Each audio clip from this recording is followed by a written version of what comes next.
I'm joking. I'm joking. I hate that game.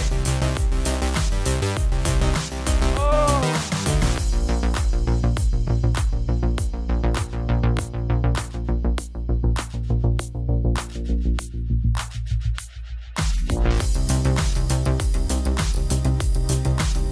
I'm about to have the hardest boner right now. Less talky, more fucky.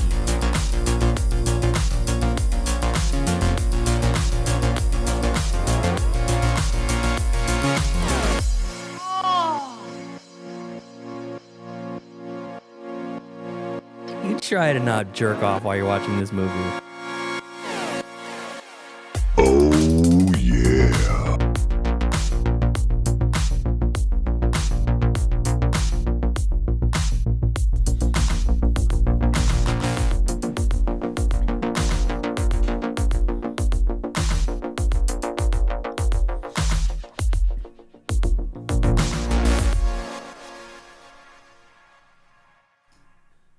Cinemark wants you to OD on popcorn, 2025 Letterboxd Wrapped, and movie notes from Joseph's past. Oh, it's time for class. Class is in session! Roll call. Bueller. I'm gonna be late for class. Bueller. Am I hallucinating here? Just what in the hell do you think you're doing? I'm late for class. You are mine now. You belong to me. Did you study for the test? No more complaining. No more Mr. Kimble to go to the bathroom. Nothing. There is no bathroom. Hello, classmates. Welcome to another episode of Middle Class Film Class. I am your host for today, Pete. And I'm Joseph. And today we got a banner show. We got a lot of fun stuff to do. Thank you for everyone joining us on YouTube Live and otherwise. And of course, all the OG audio-only listeners in podcast land. We're back. It's dreary. It's January. We're in the long slog of no man's land until something happens this year. Actually, we just declared war on fucking Venezuela, apparently. Yeah. For no reason. So we have our own American version of fireworks. Yeah. That involves the destruction of another country. For oil. Yes. Yeah. Who could have seen this coming? So anyways, yeah, we got some fun stuff today. We got something that Joseph teased to me at the beginning of the show, which I'm excited about. Yes, before the show. Yeah, before the show started. And he's like, hey, I got something fun. And he gave me a kind of brief bit on it. And I'm like, that sounds cool. Interesting. I wish I could go back like 7 years in the past and start something like that. Yeah, I guess that kind of is a testament to like analog media, not just VHSs and physical movies, but like writing notes as opposed to like typing notes. Yeah, exactly. So, anyways, let's get right into some Gab and Chatter. Find some charity in you, lad. Now's the time for Gab and Chatter. Gab and Chatter movie news of the week. Joseph, do you want to lead us off? Sure. No news, and just continuing what I was saying about the notes thing, I have this notebook here, if you're looking. It just says notebook, in case you didn't know what it is. Oh, it's a notebook. Yeah, I've had it. Is that from the movie The Notebook? No. not You'll see there's no branded The Notebook on it. It's not just Notebook. Nicholas Sparks is The Notebook copyright? No, it's not. No copyright infringement intended. It's The Notebook? like in Fast and the Furious, they got rid of the Fast and the Furious. It's just Fast and Furious. They dropped the in Notebook. Smart move. Yes, thank you. I've had this notebook since 2016. Got it for work. I suck at taking notes, so I still have it, and there's still a bunch of empty pages in the back. Mm-hmm. But you're only like a third of the way through that thing. I ripped out a bunch of pages that I didn't need anymore. Okay. Previous jobs I took notes for, or tried to anyway, that I don't want to be reminded of. Lost media. Exactly. And I lost it on purpose. There you go. And there was once upon a time where I did take great care and interest in doing this show. such so that I physically wrote down notes as I was watching the movies that we were reviewing. Mm-hmm. And I still want to do that. I just feel like I get too distracted while trying to like write down something while also still paying attention to the movie. And I don't like pausing movies over and over again to do that. So I did my best, and a lot of that came out to just like one sentence references or markers that I would hope like that would hope to like when I was recording the episode for the show. Yeah, you could just That I could like it would trigger a memory it or would thought. it would be like a little marker Yeah. for my brain to be like, oh yeah, that moment and that moment. I tried to do that in theaters like 3 times. Yeah. Brought a little notebook, little pad. Yeah. In theaters with a pen, and you can't see anything in there. Yeah. And by the time I leave the theater and I literally can't read a fucking word I said, Yeah. I wrote down. Exactly. So I stopped that. And like I can't just watch and just write. I would just go off the my handwriting's bad enough already. Yeah. When I am paying attention. So what are we doing with this? So I'm gonna read Single thoughts. some of my singular thoughts, and maybe you could guess what movie we were reviewing, because I did write down what movie it was. You got a bunch of these? I have a bunch of them. You could just let's do a handful. See how we do it. There's- Take our time. So No, you can I'm gonna find the ones because some go of them back to the well. some of them give away like the character names, and that would obviously give away Yeah, you can just leave that now. some of the. But I'll try to find some obscure ones. Okay. Starting from the earliest one. It is not like an order of like first movie, second sure, movie. here. Let's see. Intense opening sequence. Okay. One second. Wait a second. Oh, yeah. Hint 1. Intense opening sequence. Okay. Any guesses? No guess. No, nothing. Vet doctor takes bullet out. Inglourious Bastards? Wrong. Okay. Let's see. Vet doctor takes bullet out. Dinner. Great scene. Wait. Don't move on to the next one. I want to think about this. Okay. Intense opening sequence. Vet doctor takes I have a bullet quote for the next one. out. Hold on, let me think about this first. Dinner, great scene. The vet doctor taking a bullet out is there's probably 1,000 movies that have that in it. Goodfellas? No. Okay. Well, this is for the show? Huh? These are for the show, right?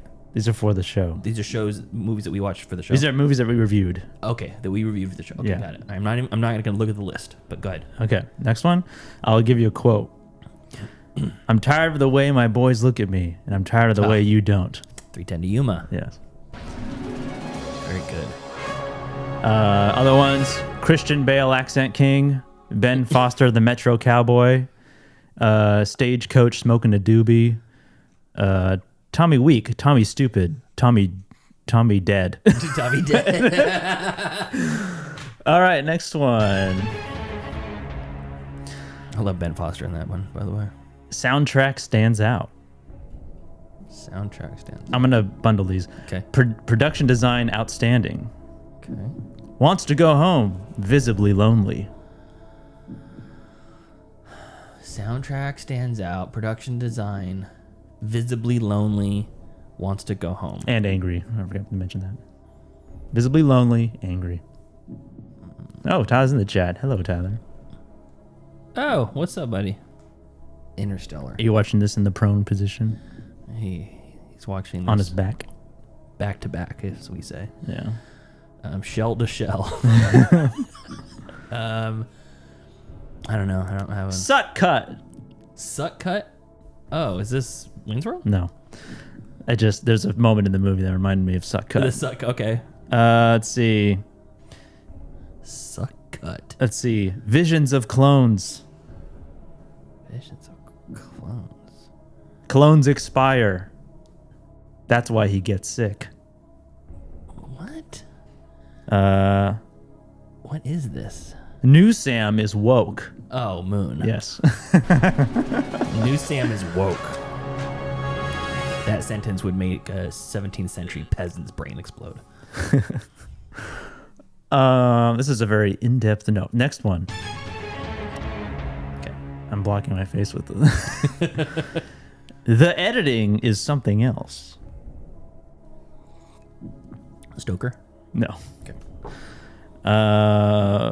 Very ominous beginning. Shows meteor landing. Annihilation? Yes. All right. Next one. Other ones were Girl Gang. Let's see. There were some other ones in here that I remember. One of the most enthusiastic men to have sex with. Oh, her colleague. Yeah. Yeah, he was a starfish. Starfish in it. I can't remember. In denial, worms. What? In denial, worms. It's like 2 exclamations I wrote. Oh, worms. Maybe because when she shoots the thing and the little things come out of the back. I don't know. I don't know what you're thinking. Kane with a southern accent. I used to be a man. Kane. They call me Kane. I can't read some of these. All right, next one.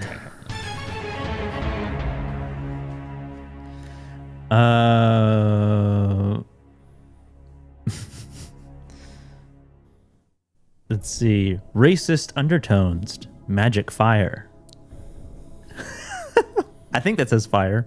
Racist undertones. Magic fire. Sandman? Thomas Hayden Church. Sideways? No. We didn't cover sideways. Let's see. Everything made of rubber in jungle. Oh. George of the Jungle. Yes. All right, okay. I blocked that movie from my memory. I wrote Ackerman, DP of Jumanji, Baby's Day Out, My Favorite Martian, Rocky and Bullwinkle, Snow Dogs, and Anchorman. Next one. Tim Burton-esque color / music. There's another word. I cannot read it. I feel so much for this too because I can't read my own handwriting for the life of me. Questionable transitions. Oh, I know what it says. Okay. Anchorman. Wait, you said no. That was for the last one. You said Tim Burton style color and music. Questionable transition. Is this Star Wars? No. We have not reviewed a Star Wars movie. Hey, no. Go watch a Star Wars. Shot composition. Interesting. Yeah, I know some of these That's words. before we banned the word interesting from the show. Yeah. This movie was interesting. This is a character's... I won't say the character's name, but they have no fear. Good at stabbing. Calculated. Good at stabbing. Memories of a Murder? No. Okay.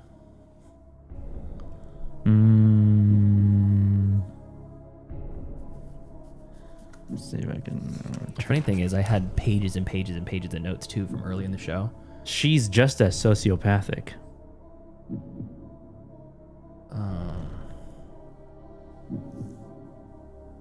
The end was the beginning? That's It's like a circle. yeah. I don't know. Some sort of connection between India and Charlie. Oh, Stoker. Yes. I was gonna guess Stoker with the transitions, but Oh, really? Yeah, That's funny. because it has that great transition with the grass and the hair. Park Chan-wook, he's great for that. No, okay, this I would give it away.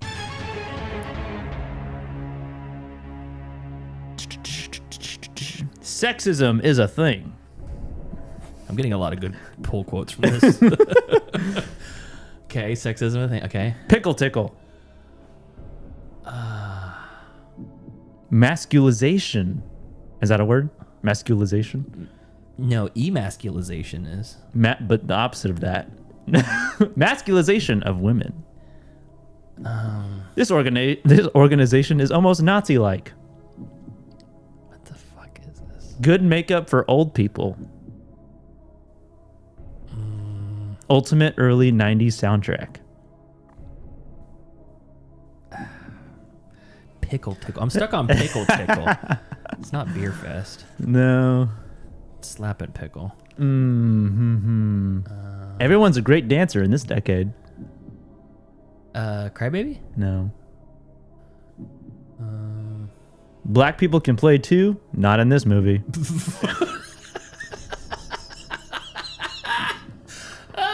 I don't know, League of Their Own? Yes. Oh, all right. That one scene of the the black woman in the stands who throws the ball back. Yeah. Like, but she's not gonna play in this movie. I know. That's a bridge too far. Yeah. Women first. All right. I don't know. This one's pretty obscure. I forgot that we reviewed this movie, Okay. and I forgot that I ever watched it. Okay. Needs 500 signatures. Apple Watch on my way. Siri problems. I wish you'd give me a pen that works. That's a quote. Is this Bluey? No. Don't interrupt me in the video. Tyler might know this. Oh, is this Tim and Eric's $1 billion movie? No. You're on the right track, though. We have a rat problem. Is it, it's like America First or something like that? Close. What's Mr. America. Mr. America, that's it, yeah. I don't remember a fucking frame of that movie. People aren't home at 1 p.m. on Wednesday. We got 15 signatures. Feeling pretty good. I don't remember a frame of that movie. Okay. Not one thought in my head. I only have 4 notes for this movie, and I wrote the name of the movie as an acronym, and I don't know what it stands for. Okay, so you don't even know the title of this movie. I know the episode number, but I haven't gone and looked. Okay. Let's see if we can figure it out So together. this is the acronym. Okay. TBO. Hold on, let me write this down. It's TBO. 6 letters. TBO. TBO TRK. TRK. My first note is paper slapped cause bloody nose. Okay. TBO TRK. Okay. I have 3 other notes. Okay. You want? It's your mall, yeah. Nicholson equals resilient. Nicholson equals... Okay, Easy Rider, no. The Shining, no. One Flew Over the Cuckoo's Nest, no. I can't read this first word, but it says something wants to be friends with multiple S's. And the last one is Nicholson looking like a zombie. Nicholson looking like a zombie. I don't know if that's Jack Nicholson or if the character's name's Nicholson. Okay. TBO TRK. The Bridge over the River Kwai. Oh, very good. The bridge over the River Kwai. I think it's actually a bridge over the River Kwai. Oh well, whatever. So you fucked that all up. Congratulations. Paper slap. I think but the prisoner was slapped by. It was a lot of paper. Yeah, I guess so. Okay, next one. Painfully relevant immediately. Okay, this is probably 2020. So The Lighthouse. No. Okay. Little of this, little of that. Wow.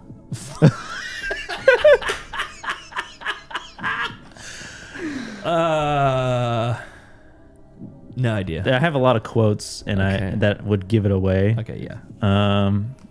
Let me see if I wrote down anything. Let's end on this one. Eyes, yes.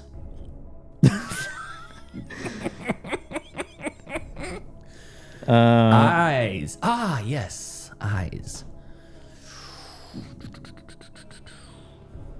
I think those are the only notes that I could Oh my God. tell you that. Oh wait, no, foot porn, predicting the future. Foot porn. Predicting the future. Idiocracy? Correct. Really? Yes. Oh my god, I can't believe it. The other notes. Terry Allen Cruz, Futbuckers, Buttruckers, Yeah. Justin Long. Why come you don't have a tattoo? Extra big ass fries. Go away, Baton. Okay, sir. I supersize with you. Carl's Jr. cares about your children. Velveeta for Micah Davis. TJO hand jobs. the un-Nazi'd the world.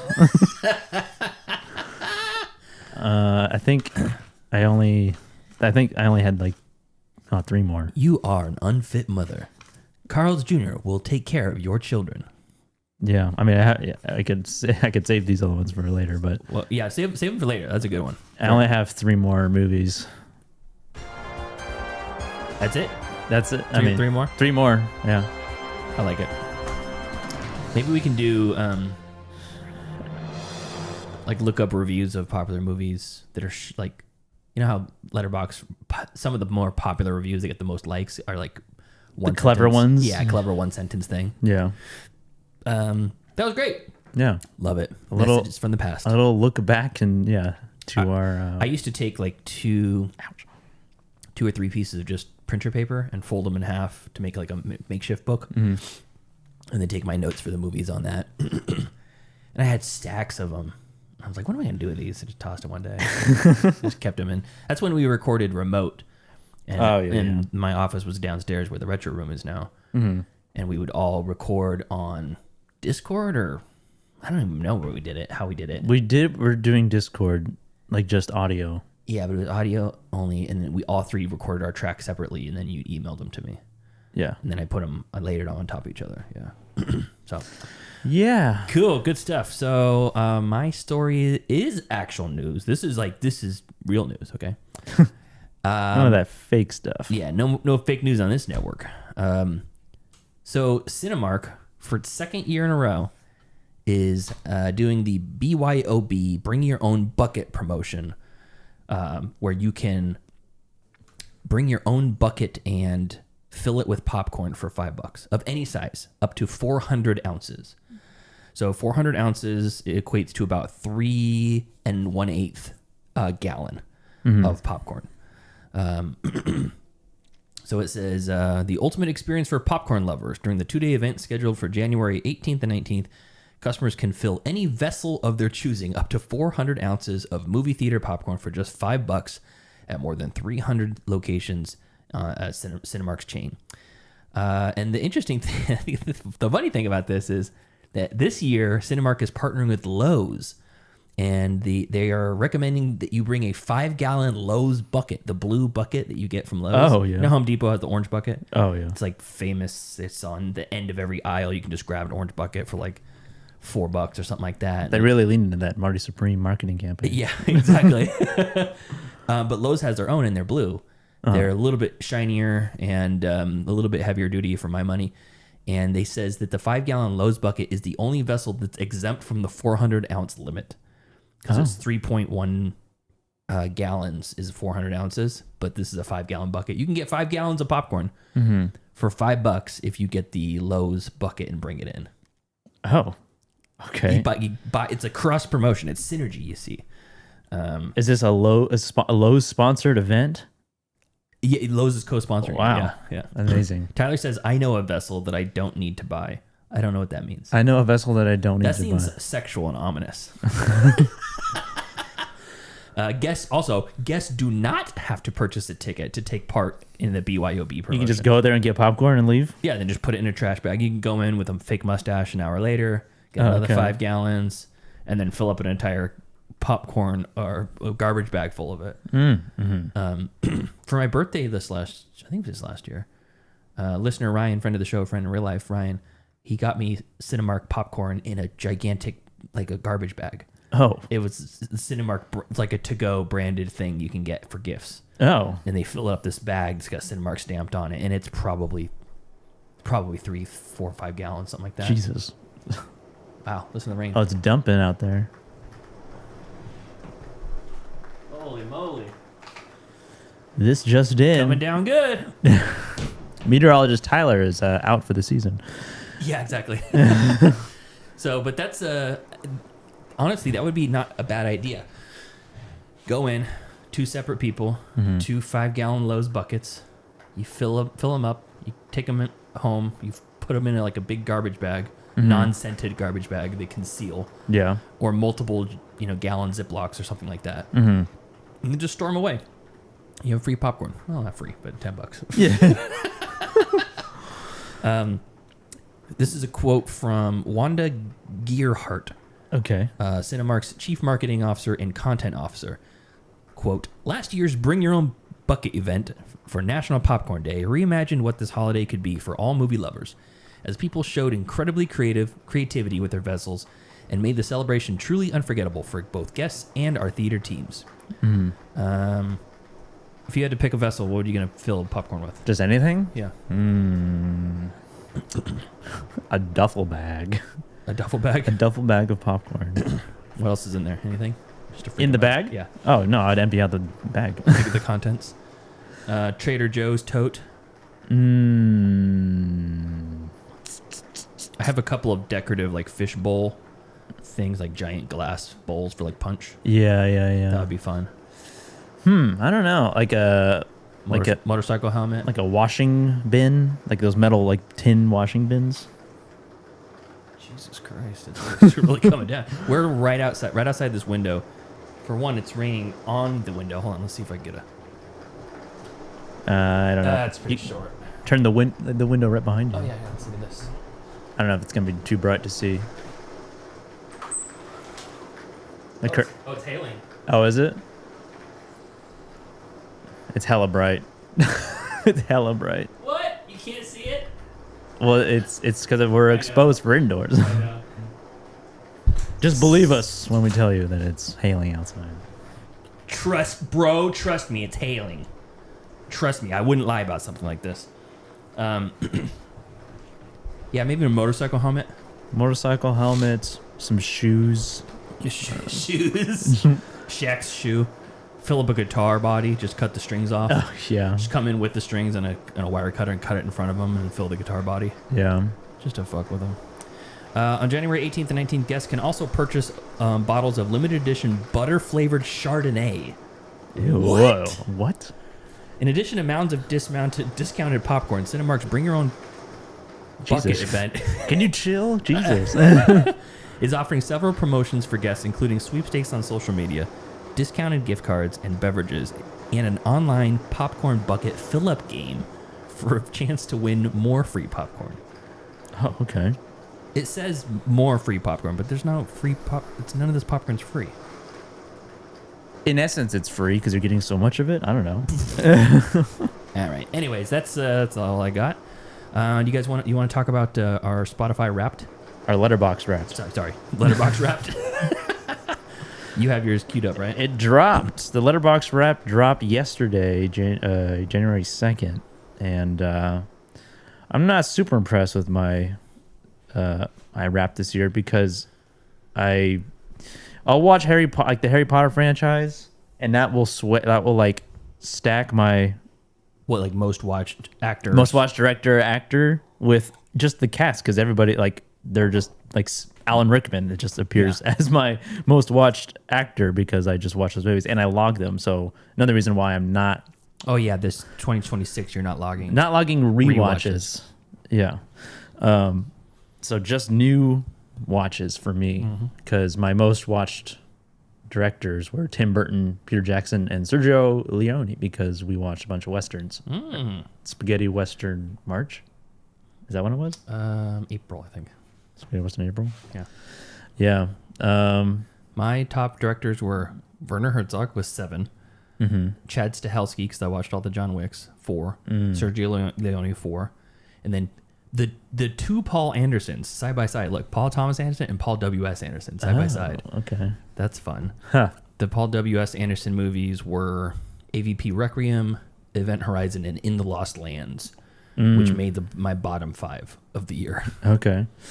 How many entries did you have? Entries for 2025, 359. Okay. I had 222. 222. Yes. My graph shows like week by week how many you watched.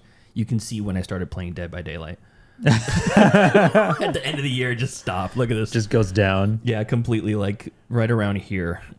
It's Oh, been geez. probably like 2 months or so. That's so funny. I just have not been watching as much movies since I playing that game. I averaged 18 and a half movies per month and 4.3 per week. What was your first film of 2025? Barb and Star, go to Vista Del Mar. Mine was The Chronicles of Riddick. Oh, whoa, boy. What was your last film? The Creator. Oh, nice. I rewatched The Creator. I thought it was a good. It was the day before I guess it was December 29th. Oh, mine was December 30th. It was the new documentary Thoughts and Prayers on HBO. What was your most watched day of the week? Oh, That's what is underneath that graph. Oh, I see here. Sundays, 66 films. Oh, mine was Monday, Monday is my third. and Friday is my second. I watched 51 films on Mondays and 39 films on Friday. Interesting. My milestones, my 50th movie was The Front Room with Brandy. Oh, yeah. I did not. I watched part of that with Bree, and I said, nope. Yeah, not good. No. My 100th movie was Everything Everywhere All at Once. My 150th movie was Shrek. Nice. My 200th movie was Harry Potter and the Half-Blood Prince. Okay. I only watched one movie more than once this Really? year. Dune? Shrek 2. Oh, really? So my milestones, 50th, Killing of a Sacred Deer, 100, Inglorious Bastards, 150, Best of Show, 200th, Arena Wars, which was a 1-star movie, one of the worst movies I watched this year. What was it called? Arena Wars. Oh, Arena Wars. It's a low-budget sort of Running Man type movie. 250 was Freaky Tales, 300 was The 10, and 350 was Abraham Lincoln Vampire Hunter. Oh, okay. Nice. And I watched 6 movies twice. The Brutalist, Together, The Naked Gun, Weapons, The Monkey, and One Battle After Another. Oh, okay. Mainly movies that I watched in theater. You went and watched it at home. And then I waited for Brianna. I said, I think you're going to like this. Then we rented it. Mm-hmm. Yeah, actually, every single one of those was that. Oh, nice. Yeah. My most watched genre was comedy Me too. with 89 films. And then comedy, drama, thriller, horror. That's my order. Comedy, drama, thriller, action was my top 4 of that. What about themes and nano genres? Crude humor and satire. Hey, me too. Gags, jokes, and slapstick humor. That was my number 4. Funny jokes and crude humor. I feel like that's That was number 6. horror, the undead, and monster classics. That was my number 2. That was number 4. Nano genres. Yeah, nano genres. Action, epic, emotion. Intense storytelling, captivating. Fighting, epic, excitement. Top 3. Thrills, exciting, formulaic was my number 1. Formulaic. Formulaic. Let me That see sounds what's like an in it. insult. Okay, so Alien vs Predator 1 and 2, Alien Resurrection, Alien 3, Aliens, Alien, Event Horizon, Triple Frontier, Overlord, 28 Days Later. That's not formulaic. Mocking Hunger Games Part 2, Pandorum, The Village, Signs. The Village is not The Gorge. The Village is not what? Formulaic. Oh. Phase 4, that's not formulaic at all. And Begonia. What the hell do they mean by formulaic? I don't know. What the hell does that mean, formulaic? Let's see what else I got on here. 20% of my movies were 2025 movies. 72. 20% of your movies were 2025 movies? Yeah. 15.8% of my movies are 2025 movies. Tyler's got, he says, he logged 16 films. Nice. Well, you don't log as many movies, Yeah. nor do you, I guess you don't watch as many movies. He says he watched, Saturday, he watched 4 movies. The biggest day of the week. Good job. Yeah, on Saturdays. 83.8% of my were watches, and 16% were rewatches. My rewatches were 27%, actually. Is that so? Watches are first time watches. Oh, okay, or at least maybe First time logged on this. First time logged. Okay, yeah. What about your Cast? Yeah, I guess we do cast. Yeah. I got Jack Black, Sigourney Weaver, Michael Fassbender, Pedro Pascal, John Hamm, Willem Dafoe, Keanu Reeves, Michael Jeter. Ooh, that's an interesting one. Mario Brega. Those are all 6 films or more. Oh, okay. Jack Black's number is the only one with 7 films. What? Okay, so What did you watch with him? It had so many movies. so The Big Year, In Borderlands, Okay. Tropic Thunder, and a Minecraft movie. Those are the big ones. Okay. But then I also Waterworld. Oh yeah. He's a helicopter pilot. He's credited, right? Yeah, he's credited. Okay. Biodome. Oh yeah, he plays Tenacious D. Yeah, plays in Tenacious D. And The Cable Guy. He's his friend. Oh, it's his friend. Yeah. Yeah. Okay. Okay. He sneaked in. Yeah. He snuck in. My most watched are fucking all Harry Potter. Okay, skip the Harry Potters. William H. Macy. That's good. He was Train Dreams. He was in the Running Man remake. Jurassic Park 3. Mystery Men, Thank You for Smoking, and most recently I watched it's a very merry Muppet Christmas movie, which is like It's a Wonderful Life but Muppets. Oh, fun. It was alright. Alan Rickman, Ray Fiennes, Michael Gambon, Mark Williams, Tom Felton, Dan Radcliffe, all fucking Skip. Harry Potter. Josh Brolin, Jim Carrey. What was Josh Brolin in? 5 movies: Wake Up Dead Man, Running Man, Weapons, and I watched the Dune movies. I need to rewatch Dunes back to back. Elijah Wood. We're getting those are all like 5 and above. How many countries did you watch from? Does it say? No, it just shows me a map. It doesn't show me how many. It tells me I watched 195 USA films, 45 UK films. I want to know how many countries though. Those are Germany's a country. 13 films from Germany. I have one movie that has no language spoken. Wait, hold on a second. Oh, that's interesting. Because it has different languages spoken. It's telling me that How the Grinch Stole Christmas is a film produced by Germany. That doesn't seem right. And Ron Howard directed. I don't know. Famous German Ron Howard. Yeah, I don't know what that means. Maybe I don't know how they're categorizing that. Longest movie logged was not a movie. It was Adolescence.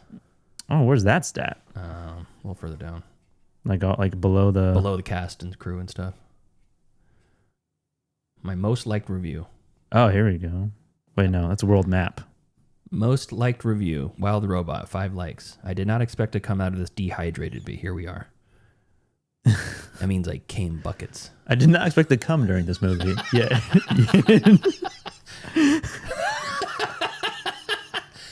That Fox, man. Pedro Pascal. Oh, boy. I'm looking on the phone version, so I don't know. Highest average, 4.6 Over the Garden Wall. Lowest average, 1.0 War of the Worlds. My highest average is Over the Garden Wall, too. How does War of the Worlds have a 1.0 average? You have to give it... Oh, no, you can give it a half star. I forgot. My lowest average is Halloween Resurrection. What's that? What's the average on that? 1.6. Oof. Oof. Most obscure, Mother Wound. Yeah, same. Shortest, Mother Wound. My oldest, Dr. Jekyll, Mr. Hyde. Mine's The Night Nurse. Oh, there it goes. Longest, Midnight Mass. Forgot you watched that. It must be longer than Adolescence because It's like 8 episodes. Adolescence is 3. It counts it as a movie. Yeah. The newest movie I watched, that seems wrong. Troll 2. Because I watched Marty Supreme and that came out. But that was officially released already a while ago. Mine is My Secret Santa, which I will be talking about in a second. You guys actually want to do some stream picks? Hold on. According to my top, I'm looking at my top 4, how it ordered my movies, because at the highest rated films. It is Sinners, Adolescence, Marty Supreme, and Predator Killer of Killers. That's how it organized the top 4. And that's how it's organized. It organized mine, Sinners, Adolescence, Marty Supreme, and then Common People, the episode from Black Mirror. Oh, okay. But skip that one, Twinless. Each of those were 5-star ratings for me. Same here. Ready for stream picks? Yes. Let's do it. Let's go on. I don't have many. Movies. Tyler's loving this episode. Disney Plus. Oh, I love when Tyler's in the chat because he's actually responds. Amazon Prime. I like Netflix. Stream picks. Movies that we watched in our streaming services this week that you can watch too. Joseph? Yes. Movies that I watched streaming. First movie that I watched, I didn't talk about last week, but I did mention it.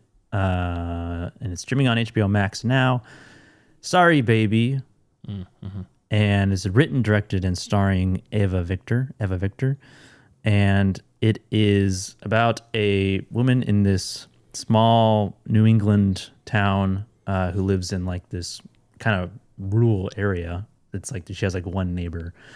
And the premise of the movie kicks off from like a traumatic event that happened 3 years ago, story-wise, and it is a kind of a Lolita type of situation that she got herself involved in. Mm-hmm. And the rest of the movie is her living life after that moment and how it's kind of paints her as like being stuck in this small town. And It's a really really dry comedy. I would guess it's definitely a dramedy, and a little bit quirky in the writing and some of the performances. She has this friend, not really a friend, who's got this kind of interesting look to her, and she has like this jealousy, like hatred towards the main character, and she appears just like staring at her outside the door in some scenes. It's played for comedy, but they kind of have this funny conversation in the movie, and yeah, it's just kind of her going through her sort of mundane life. Her friend from college comes, visits her, and it's like talking her through this event. And yeah, I'm not selling it very well, but it is a very well put together movie for like a directorial debut. I'm pretty sure it's her directorial debut for a feature anyway. Cool. And yeah, again, written, directed, and starring Eva Victor. And there is a cat involved in the movie. It's about a cat, right? Yeah, it's about a cat. The cat's name is Baby. That's why it's called Sorry Baby, because she forgot to feed him. But yeah, it's really good. Streaming on HBO Max, and I don't want to talk about it So too you're much. telling me there's more to this movie than the cat? Yes. The cat, I don't believe you. The cat might have a significant metaphorical I meaning. saw the trailer and it was all about cats. So I think that was Cats, the trailer. oh, okay. Cats : the trailer. Yeah. So that's streaming on Max. Really good. This one is a documentary. I mentioned it in our Letterboxd Wrap discussion. This is on Max as well, I believe. Yes. And it's a new documentary about about school shootings. So it's not a very cheery subject, but it's really well made and really interestingly edited. Has like this very kind of absurd dark comedy like soundtrack or score with it. That's weird. And it kind of talks about like the industry that came about because of school shootings. So they're talking to like these different people who are selling different security systems, different like technology devices. Yeah, those like room dividers that swing out. Yeah, like tables that flip over and become like a barricade. Bulletproof doors that look like regular doors. Yeah, and it's about the movie's information, the documentary's information is that it's a $3 billion industry. And it's interesting because while they're in the business of selling like security things to help, minimize victims and prevent school shootings, it's like this is the nature of what is happening. Like they have to do this, or like they need to do this, and it's the people that they talk about who are coming up with these devices are like they're like capitalizing on this on these massacres. But instead of like going to like the gun issue prevention, they're just going to like, let's go. We can make a new product. Let's tackle it from the other end. Yeah. Let's not start at the beginning of it. That's a problem too, because legislation to increase gun safety and restrict gun access for people and background checks, blah, blah, blah, blah. A lot of the people who are against that essentially are, well, there's a huge industry there. You're eliminating jobs if you were to restrict access for that. Now, those people are saying, now you have two industries you're limiting. Just imagine the jobs you're going to lose. I mean, the kids, whatever, but... Yeah. But the jobs! Yeah, and then they interview these kids in these schools, and they're like these young kids who are like kind of having to like mature faster to like, because they're learning about these school shootings and having to do all these new drills, like these active shooter drills in their schools, and kind of be heightening their anxiety. And because they're seeing like these school shootings happen in the news, they're going and like researching like stuff like this, and they themselves are like, I don't want to have to do all of this stuff. Yeah. As a fifth grader or as a kid in like a freshman in high school. Yeah. I can't imagine that, like what kind of mindset it puts you in. Like you're supposed to be just enjoying like youth. Yeah, enjoying your youth, making stupid decisions, recording things on TikTok that you regret later. In our generation, it was VHS tapes you would record to. Mm-hmm. And you're like, oh, fuck. I found my old tapes that from the camcorder I used to carry around. Please burn those. Yeah. Now they live on the internet forever. But Yeah, and then there's like this service that is providing like drills for students and teachers that they essentially simulate the shooter drill, and they use like Nerf guns, and they have Really? they have 4 shooters go into a school, and everyone has like a specific role that they have to do, and they're just like filming them sort of running around the hallways and hiding, and it's really interesting, this documentary, because it feels like it paints. They don't have like the filmmakers don't have like an intervention. It doesn't feel like they have an intervention in like the actual filmmaking or like the documentary part of it. It feels like they're actually just documenting. they're just watching. Yeah, that's what it feels like. But it's really thought provoking and interesting, and it's called Thoughts and Prayers. Stop it. And a little bleak, to be honest. Definitely bleak. How do we fix the gun issue? Well, dude, we just don't know. We Could probably start with the laws. Yeah, possibly. Yeah. I was gifted a year subscription to the Criterion channel, Cool. and I watched my first movie from there. This is Evil Does Not Exist, directed Oh, yeah. directed by Ryusuke Hamaguchi, It's been on my watch list for a while. directed by same guy who did Drive My Car a few years ago. This is slated, or this says came out 2023, although it feels like it came out last year in 2024, not 2025. And this is an incredibly slow burn of a movie. It's only 106 minutes. It's the opposite of Drive My Car. Yeah. And Drive My Car's like 4 hours, right? it's very slow. I didn't know at all what it was about. But it is a sort of like eco drama, I've heard it described as. And it basically takes place in this semi-rural part of Japan, and in this village where this company wants to set up a glamping ground. So like glamorous camping. Yeah. And Yuppies. yeah, a little bit. And it kind of feels like a classist sort of message, because you have these people living in this village who are like, they essentially live off like wells and the land, essentially hunting and all that kind of stuff. Yeah.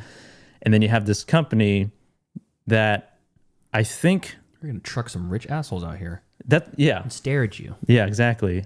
And there's this sort of town hall they have, that this company hires a talent agency to go and represent them to answer the questions from the people of the village about like setting like their plans, where they're going to set up and all this kind of stuff, and how much land they need.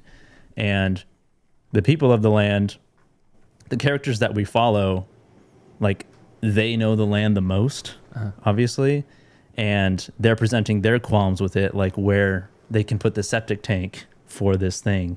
And it's like, well, if you put it there, that's upstream. Everything downstream is going to get fucked up with the septic tank. Yeah. And the septic tank is only for like 50 people max, right? And that's but the campground is going to hold like 60 or 70 people.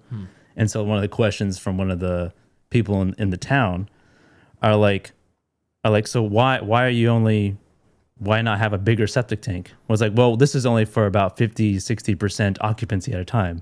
But then he's like, but as a business, you're aiming for full occupancy, right? And he's like, yes. And so they're getting him in these sort of like gotcha moments. Yeah. And these guys who are from this talent agency are just sort of like getting like rolled over by these people. Yeah. And it's a really interesting watch. And the people who are trying to set up the glamping part of it, they don't seem like they are rich themselves. They seem they want to get rich. Oh, I see. And so they're trying to like start this thing in this area where people would want to go camping. but glamping specifically. And it's uneventful, the movie. It's more about like these two people, these representatives going and trying to convince this one. It's kind of like There Will Be Blood. Yeah, a little bit, but not as funny. I'm a glamping man. Yeah. Me and my son, HW. It has this great score that is very sparsely used throughout the movie. And nothing really happens until like the very end. And even then you're kind of like, what did just happen? Sure. So I would say it's worth a watch, but go in knowing that it's very slow. You're spending like the first 15, 20 minutes watching a guy chop wood. Okay. It's a vibe. I can guarantee you in 2 weeks I've got 13 yurts up. Yeah. So that's streaming on Criterion Channel. You're going to hear that a lot for the next year. Yeah. I have a friend of the show, Seth Vargas, guest host for that one episode. Came, maybe not guest host, but guest of the show. He says that literally all you need is Tubi and Criterion Channel. Really? You have those two services, and Tubi's free. Then you got everything you need. You get the classics, you got the obscure and the art house, and then you have just everything else. Yeah. Yeah, there's like Wolf of Wall Street's on Tubi now. Tubi's doing the Lord's work. Yeah. And you get little breaks with commercials. The same commercial for the I know. forever how long. For Wegovy. Yeah. And then my last one, landing on a more positive note. Finally watched When Harry Met Sally. Oh, good for you. And that is streaming on HBO Max. What'd you think? It was very good. It was very good. I was not aware of how quick they show the time progression. Yeah, because it goes 5 years, short scene, 5 years, short scene, 5 years. And the sort of enemies to lovers trope in its early days. Yeah. of romantic comedies. And they really hate each other at the beginning. Yeah, yeah, and it's good. It's really good. Their relationship, as it go from the beginning towards the end, grows. He becomes less of an asshole as time goes on. Deanna did not like him in the beginning. No. No. He was funny and charming, but he was kind of an asshole. Yeah. And you believe their progression too. Yeah. As time goes on, you're like, okay, it doesn't have any huge jumps. Yeah. And it just has that sort of classic rom-com feel, I guess, where it sort of kind of set the tone for just like later movies. It really sets the standard. And it is a sort of seasonal movie. There's Christmas multiple times, New Year's. and New Year's multiple times. It's a good end of year movie. Yeah. And honestly, watching it, this movie came out in 1989. There's so many little small stories in this movie that remind me of Seinfeld so much that makes me feel like, I know Seinfeld like references a lot of stuff in the past. Yeah. Like the whole like faking orgasm thing is a whole bit in Seinfeld. Harry's character reminds me of Costanza a lot. But that just might be like a East Coast New York type of personality. Yeah. Menchie. Yeah. And there was like a few other like small like plot points that like that's like an episode of Seinfeld. That's an episode of Seinfeld.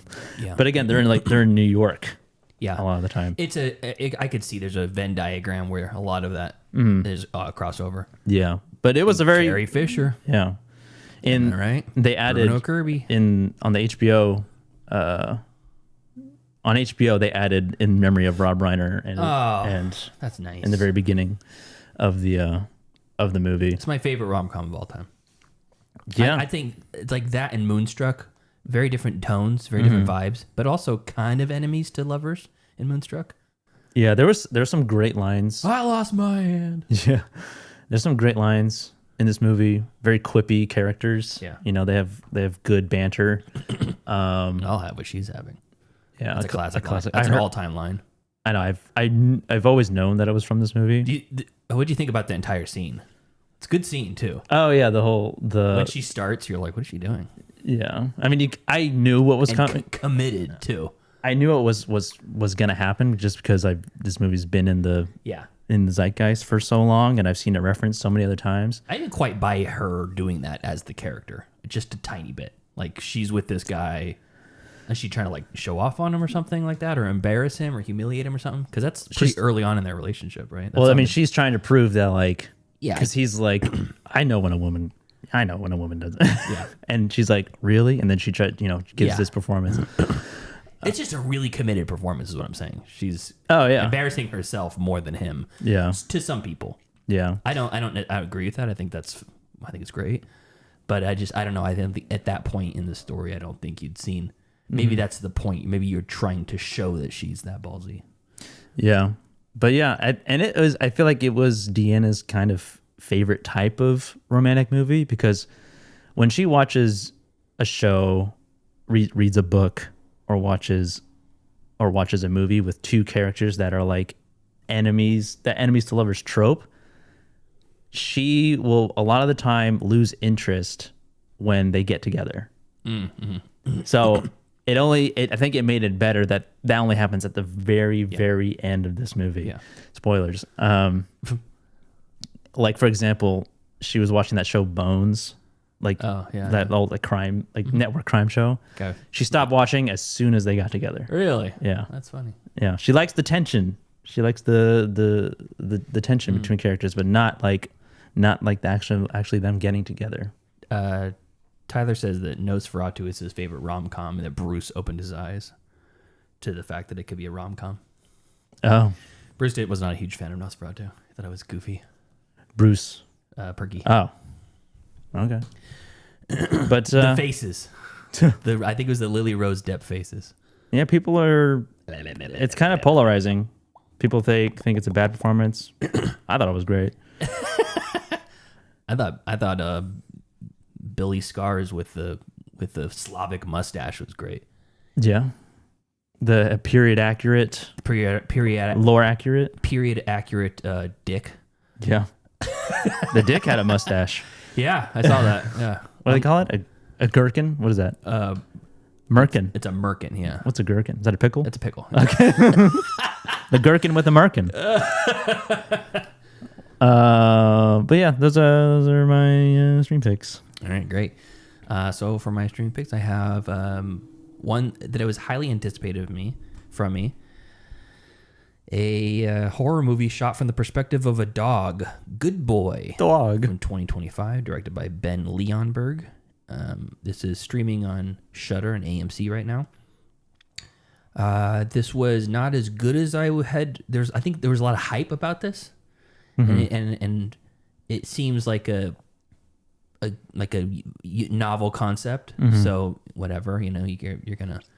And people are obviously going to say, well, does the dog die? Does the dog not die? Of course, it's the protagonist, so you assume it's not going to die, but that's how they get you. They get they make you fall in love with the dog, and then something bad happens to the dog, and then you hate the antagonist. So you hate you hate everything about it. You hate the filmmakers. You hate everything. You hate the dog even somehow. And I'm not going to tell you if the dog dies or not, because I think that's the beautiful part of the movie is watching it unfold.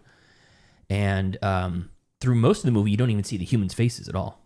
Yeah. The dog is looking at them, but it doesn't look at their faces. And it's literally from the dog's perspective. Yeah. Not POV, but you're at the dog's level. Camera is it's like they're holding the camera like a low tracking shot, like on the ground. Eye level with the dog. Yeah. They're running behind it up the stairs and stuff like that. And the dog is very emotive. Like you believe the dog.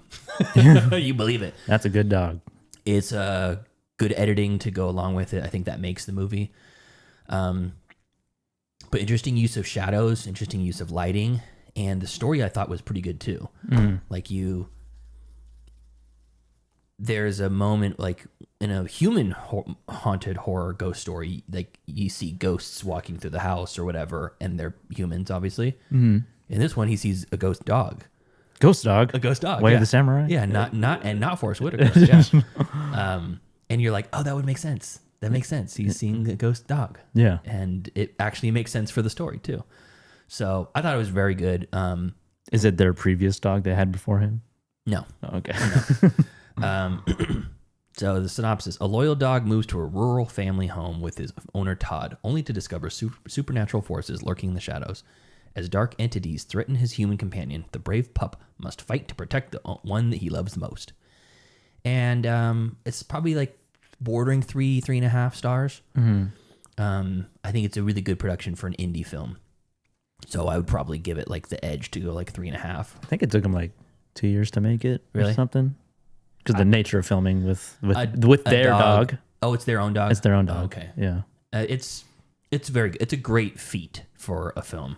Pairing with Skinamarink and Good Boy. Yeah. I think this was way better than Skinamarink. Well, it's definitely probably more eventful. Yeah, for sure. And it's like you feel for the dog. You like the dog. And the dog is, like I said, the dog is super sweet. So I watched that on AMC Plus or Shudder. This was a first-time watch for me in its entirety. 1994's version of A Miracle on 34th Street, starring Richard Attenborough. The remake. The remake, yeah. With the fucking scientist guy. Yeah, Dr. Hammond. Yeah, Hammond. So it's Richard Attenborough as Kris Kringle. Mara Wilson from Matilda as the little girl. Dylan McDermott, Elizabeth Perkins, J.T. Walsh, James Remar. A couple other people you would recognize, but it's the classic story of a small Santa that thinks he's the real Santa, and something happens and he's put on trial and basically has to prove that he's the real Santa. Yeah. And that's it. And it's a heartwarming sort of family story. You've seen the original, right? I haven't seen either one of them in their entirety. Oh. They were on all the time around Christmas when I was a kid, and my grandma loved both versions. Well, I haven't seen this one. He's a mall Santa? He's a department store Santa. He's the Kohl's Santa, Coles. Kohl's department store has their own Santa. And he's basically, one of the things that makes him interesting is that he's like, oh, little Jimmy says he wants a Susie Talks a Lot doll or whatever. And he tells the mom, hey, oh, okay, run along, little Susie, or Jimmy. And he goes to the mom and says, they're on discount at Gimbel's right now. Yeah. For 30% off, so you can get them for cheaper there. And at first, the management of Kohl's says, we can't have this mall Santa. He's sending him to our competitors. And then the mom goes to the manager and says, your mall Santa told me to go to Gimbel's because it's cheaper there. You have a customer for life now. I'm going to shop at Kohl's for the rest of my life because you're doing the right thing by hardworking parents and blah, blah, blah, blah. So they lean into that about the goodwill. And that's where the price matching phenomenon came from. And you can find it cheaper elsewhere. Kohl's will honor that price, that sort of thing. And I'm like, I don't know how legit that was or whatever, but it seems to be kind of like early price matching. What is we watched the original because it's like it's the best Thanksgiving movie to watch because it starts on Thanksgiving. It starts on Thanksgiving, yeah. What was I going with this? What's the trial? What's the reason why he's getting trialed?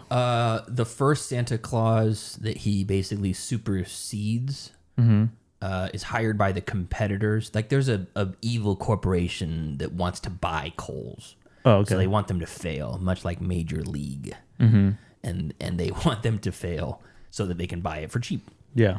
And so it's like this shadowy entity of this like board member, and he's got his two goons that are like, we'll figure out how to make them fail. So they find the drunken old Santa Claus that failed out of the role, and they get him to approach this new Santa Claus and basically tell him, I know you're a phony, I know you're a fake, on the streets, and he like wraps him on the head with the butt of his umbrella or his cane or something like that.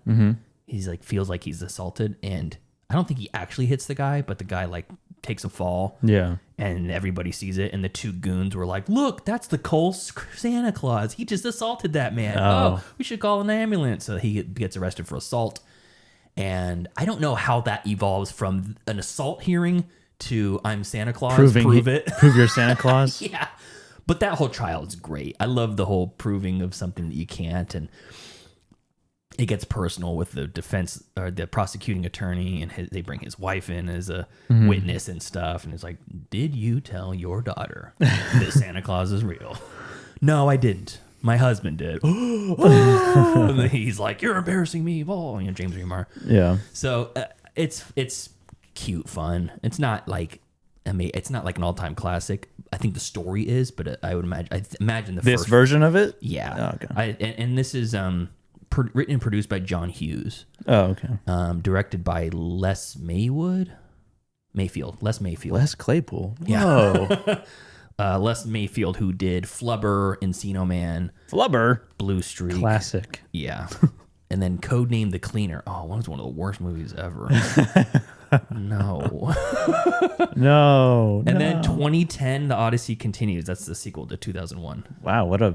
I actually watched that. It's actually not bad. I have it on VHS. He's like Rob Reiner, just genre bending. Yeah, all over the place. So, anyways, that's Miracle on 34th Street. That is streaming right now on Paramount or Disney Plus. Perfect movie to watch in January. Yeah. Here's another great one to watch in January or never. My Secret Santa, directed by Mike Roll from 2025. This took the top spot for newest movie on my Wrapped. It was released in December of this year, and it is starring Alexandra Breckenridge, Ryan Eggold, Tia Mowry, and no one else. Yeah. A single mom needs a job. A ski resort needs a Santa. Disguised as a Saint Nick lookalike, can Taylor fool a charming hotel into ho-ho hiring her? Mm-hmm. It's Mrs. Doubtfire. Basically, she's got her gay brother that puts prosthetics on her so she looks like Santa Claus. Okay. And her daughter goes to snowboarding school at this ski resort. Mm-hmm. If you're an employee, you get it for half off. Okay. So the opening scene, she gets fired from her cookie making job. Mm-hmm. She makes cookies, lucrative cookies. Gets fired because they're tightening their belts, and then she tries to get hired as a cookies are tight this year as a Santa Claus at this ski resort, so she can get her lessons for her her daughter's snowboarding lessons for half price. Snowboarding school. She's got to go to snowboarding school. Has to. It's the same plot as Happy Gilmore 2, except for it's not a ballet school; it's a snowboarding school. Oh, okay. And then she meets a guy who wants to date her, and of course he's pouring his heart out to this Santa Claus, who he's the manager of the resort. Mm-hmm. And he's pouring his heart out. He's like, I met a woman, and she won't give me the time of day. You gotta listen to me, Hugh. And he's like, oh, ho, ho. And it's clearly a woman with the deep voice, And it was bad. Oh, okay. But it could have been way worse. I mean, for like a shitty straight to Netflix Christmas rom-com, I've seen way worse. I think we can all agree that we really enjoyed this movie, and this was a masterful piece. Absolutely. I don't even know what to rate this. 2 stars? 5 stars? On what scale? Probably like 2. Probably 2.5. But it was fun. It is definitely a mid movie. Yeah, it's a mid movie. But like, if you're into those like shitty of the Christmas movie category, yeah, like the indie like Hallmark Christmas movies. Yeah, it's more cheesy and campy than Hallmark movies. But it's like you can see every single twist coming.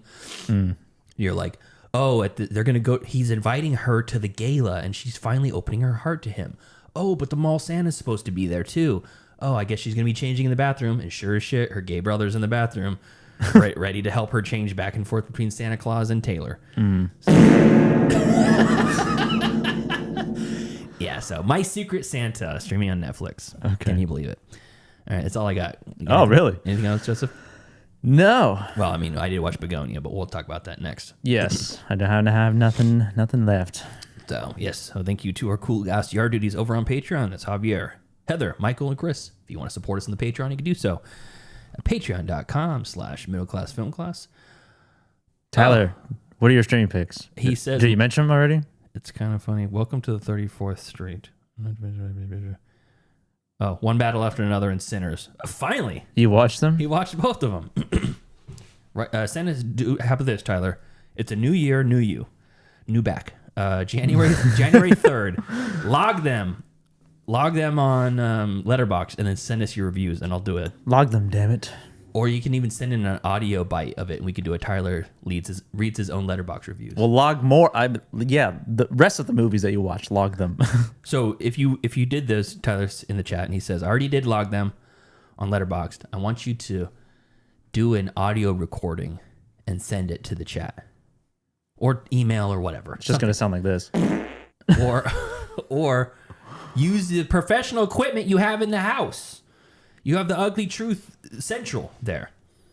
Use that and record. Record your reviews. Read the reviews from Letterboxd. That is true, he says. What else are you doing? Oh my God! What? All right, so until next time. Thank you for joining us today as we gab and chatter. We talk about unlimited popcorn and probe the recesses of Joseph's past mind. Follow us later on today or later on in the week as we review Begonia, the latest from Yorgos Lanthimos. Follow us on Facebook, facebook.com/MCFC podcast, and send us an email, mcfcpodcast@gmail.com. And follow us on Instagram and TikTok at Middle Class Film Class, and on Twitter at Podcast MCFC. There you go. All right. Thank you for joining us in the chat, Tyler, and anybody else who's there and staying silent. We'll see you very soon. See ya.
I'm gay.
Oh, it's time for class.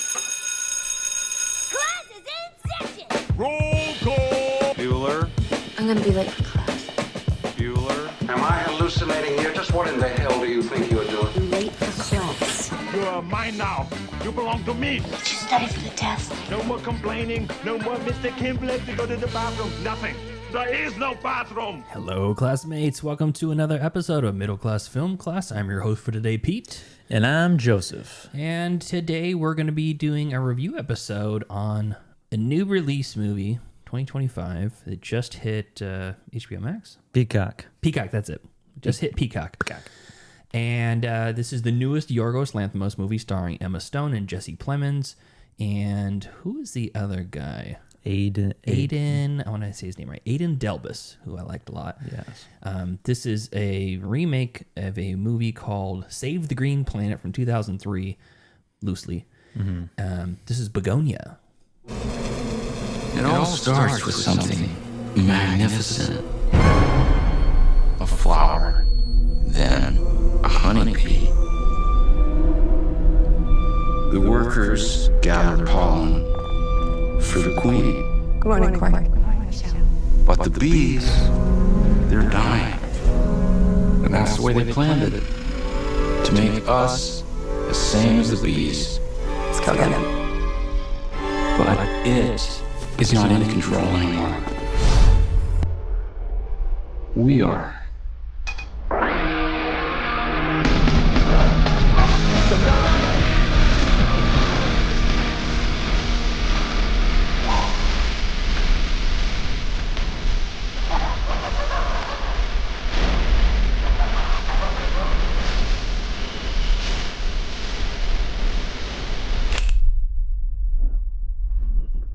How can you tell she's an alien? Well, the signs are obvious.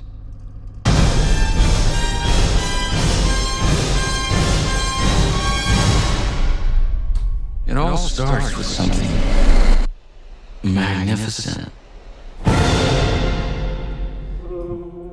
Begonia from 2025.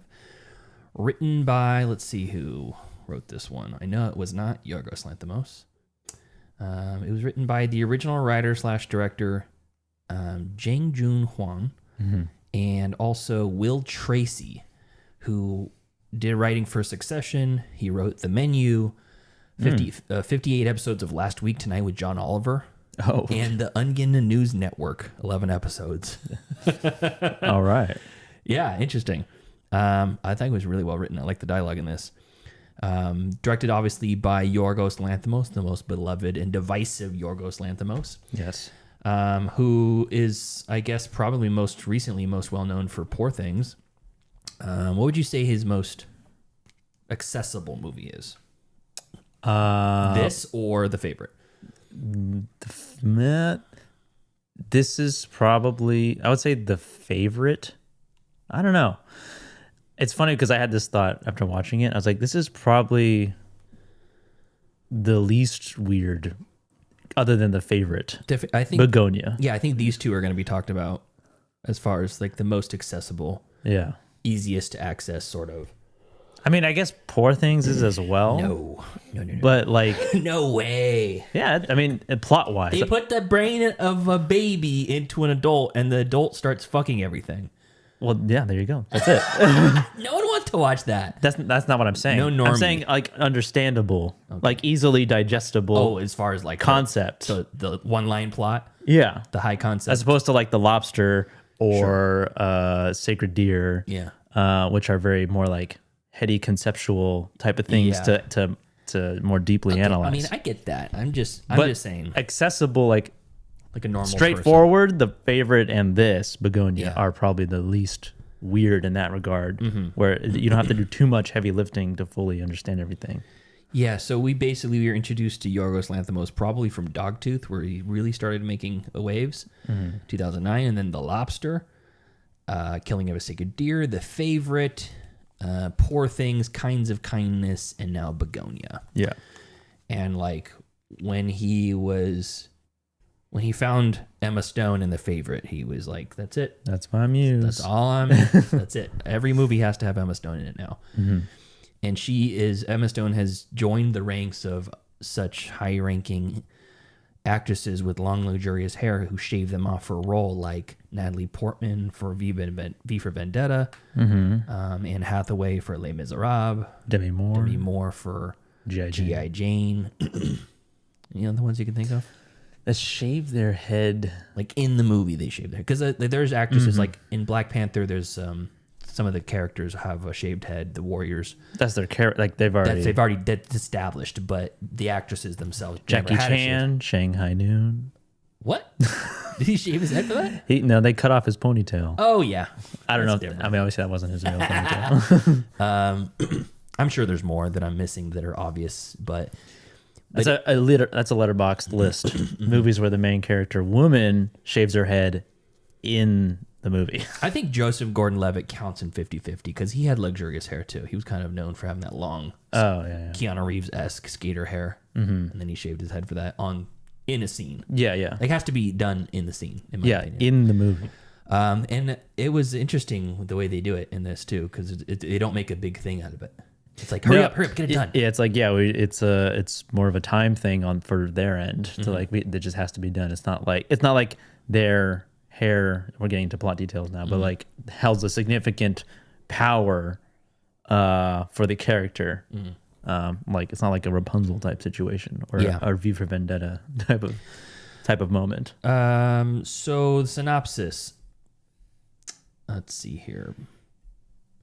2 conspiracy-obsessed young men kidnap the high-powered CEO of a major company, convinced that she's an alien intent on destroying planet Earth. Pretty straightforward. Yeah. Starring Emma Stone as Michelle Fuller, Jesse Plemons as Teddy, Aidan Delbus as Don or Donnie, Stavros Halkias as the cop, Casey, Alicia Silverstone as the mom, Sandy, and a couple other small parts that don't really need to be mentioned. Yeah. The unmentionables. Pretty much just them. Yeah. What'd you know about this going into it? I knew it was a remake. I have not seen the original. I knew it was a Yorgos movie. That's it. I really didn't know anything about it. Kind of like information was kind of like revealed to me as time went on. Like, okay, they kidnapped this person, and she might be an alien. They do it on the suspicion that she's an alien. That's really the premise of the movie. Is what I ultimately knew about it before watching it. What I thought was, I was led to believe that yes, they kidnap her and they think that she's an alien, but I thought that she starts getting Stockholm syndrome and starts believing that she's an alien, you know? And I didn't really feel any of that throughout the whole thing. I think that her character is high-powered CEO, very well-spoken, very manipulative, as you can imagine most CEOs can be. And it's like a pharmaceutical type company. Yeah, technology. They're developing some sort of drug or chemicals in some way, because you're led later on. You were kind of revealed that Jesse Plemons' mom is affected by some of the drug. Is a victim of something. They've been paid out because of the side effects of this drug or chemical. Or they leave it vague on purpose, which is good. Yeah. And you keep having flashbacks, and the flashbacks don't really help you figure out what's happening. She's like floating, and you're like, oh, okay, that's pretty cool. Yeah, did that actually happen, or is he just imagining it's happening? Yeah. He's just tethered to his mom, like. Yeah, but the young Jesse Plemons was crazy. I don't know how they did that makeup wise, but like the way that they did that, portrayed that for him as a younger person, was very strange to me, very unsettling. Like it was him.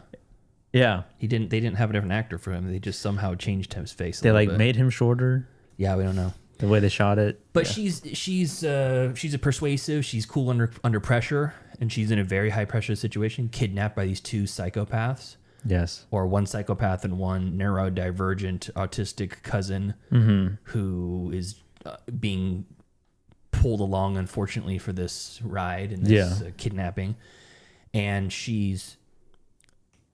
Kind of goes back and forth between what do I say about to try to get these guys out? You know, do I say that I'm an alien, or do I not say that I'm an alien? Do I push back on it? Do I try to outthink them? Yeah, and all that sort of corporate bullshit and like rah, you can do it. I'm the most powerful person in the room goes away when you're chained to a bed in someone's basement. Yeah, and your head's been shaved, and they say that you're an Andromedan, and you're covered in antihistamine lotion. Yeah, they cut off your hair because they say that's how you signal your home planet. Yeah, you're like this man is unwell. I watched this with Brianna, and she kept saying, "This guy needs help." I'm like, yeah, you think? Yeah, he does, and it's interesting how the movie paints. The movie is constantly back and forth. It's like, is she an alien? Is she not an alien? Is she an alien? She's not, because he's clearly, like we just said, unwell. Yeah, and he's got all these theories. He's got all these renderings. Got all these things, and he's done the research. And he's done the research. Yeah, he does. He's done the research, and we're kind of like Aiden's character, where he's just kind of going along with it. And it's funny because I feel like this 2025, the year of 2025, we've gotten 3 movies about conspiracies.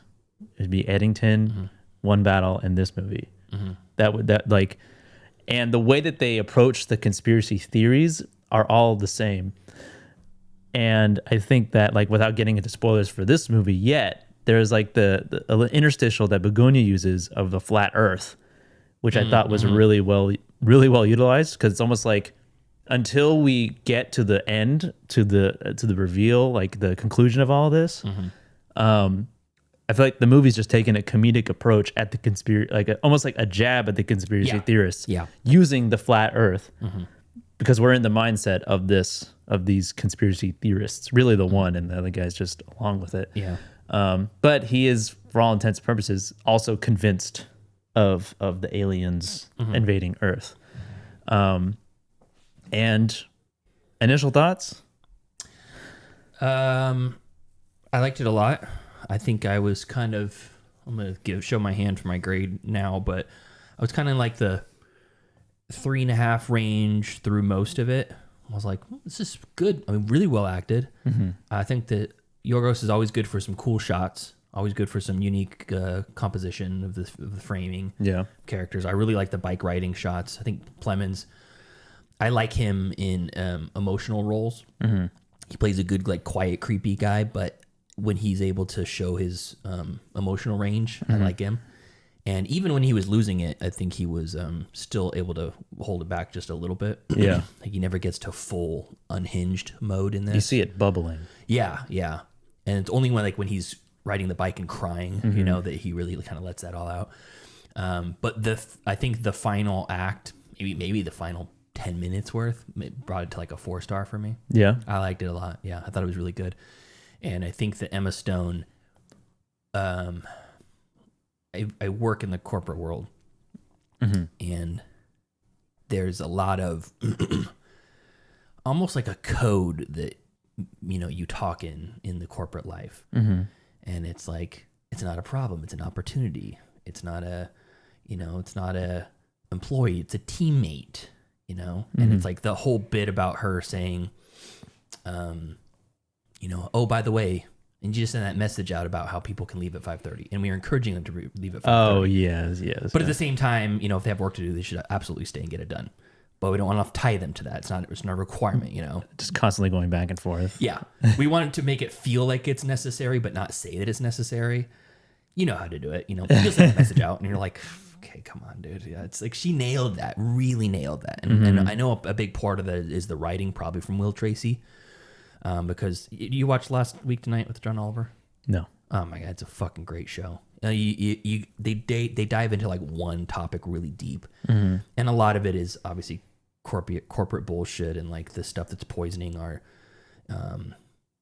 social media and poisoning our the general public's perception of the country or the reality of the country and this and that. So there's a lot of, I think, like cynical look at the corporate life from that show specifically. Yeah. But she fucking nails it. She really nails it in that regard. Yeah, the sort of cold, like the cold, calculated sort of personality of CEOs, high business people, that they kind of have to be in their sort of position. You have to have a backbone. Yeah. When you're making big negotiations, and also when you're telling people, basically firing people, if you want the business to turn into this multi-billion-dollar conglomerate or whatever, it's like people's heads will roll proverbially, and the decisions that you make as a CEO affect people's lives, like not theoretically, but in a very real way. Yeah, it's like they say that the percentage of psychopaths and sociopaths and CEOs is 10 times higher than that of the average of the population in general, because it's like you almost have to lack empathy. So, you know, she's looking out for herself and the good of her company, and the stuff that she says to Plemons about his mom and this and that is absolutely out of self-preservation. Yeah. So I mean, when I get to the end of it, I was like, yeah, that was very interesting and very good. I feel like in a way, I feel like there's a little bit of overload of that sort of message. Corporate greed bad. It's appropriate message to bang the drum continually with, but it does feel sometimes like, okay, yeah, I get it. You know, corporate world bad. We're all slaves to it, and it's like it's only making the world worse. You know, I'm not that cynical about it, but there is a time where it feels like I don't need this message. I get it. I understand it, and I'm part of the problem. We all are. We're living this capitalist society and critiquing how they are while still buying shit we don't need and driving cars that we don't necessarily need and whatever, you know. But this is how David Fincher wanted to do Fight Club. Yeah, exactly. I mean, it's like, oh, it's very prescient in 2025. It's been like that since fucking Scrooge, you know, the Christmas Carol. It says nothing changes. Nothing changes. The more things change, the more they stay the same. But really, I was so happy with the performance of Aidan Delbus in this. I loved him. I really loved him. Yeah. He reminded me he's an amalgamation of people I know in my real life, and it was heartbreaking to see him go through what he went through. Yeah, and then to have the conclusion that he does. Yeah. That was that got a gasp out of me watching. I was like, we're kind of going into spoilers a little bit here, but when it was that whole conversation was happening, I'm like, something bad's gonna happen. I can see it. Something, and I had like two conclusions to it, and one of them was correct. And Brianna did not like this movie. She gave it 2 stars. And when that happened, she goes, I wish that was me.